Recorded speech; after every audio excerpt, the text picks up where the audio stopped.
Əgər evdə ən çirkli yerin tualet olduğunu düşünürsünüzsə, yanılırsınız.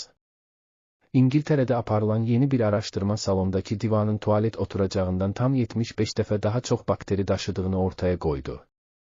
Xüsusilə evində ev heyvanı olanlar üçün vəziyyət daha təhlükəlidir. Melbet Mikrobiologiya Mərkəzi və Sofa Klubun birgə apardığı araşdırmaya əsasən, divanlar evin ən böyük mikrob yuvasıdır. Fərqli ailələrdən toplanan 6 divan üzərində aparılan analizlər nəticəsində 100 kvadrat santimetrlik sahədə orta hesabla 508 min bakteri aşkar edilib. Müqayisə üçün, tualet oturacağında bu rəqəm yalnız 6-800, zibil qutularında isə 6000 bakteriya olaraq qeyd edilib. Araşdırmanın ən çirkli nümunəsi 2 pişiyi olan bir evin, ikinci isə it saxlayan cütlüyə məxsus divan olub. Ən təmiz divan isə balaca uşağı olan bir ailəyə məxsus idi, amma o da tualet oturacağından 6 dəfə daha çirkli çıxdı.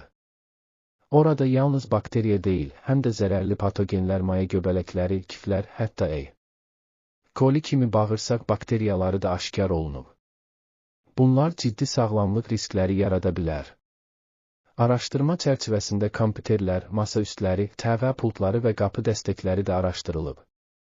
Divana nisbətən daha az bakteriya aşkar olunsa da, gündəlik toxunulan əşyaların da mikroblar üçün potensial mənbə olduğu qeyd edilib.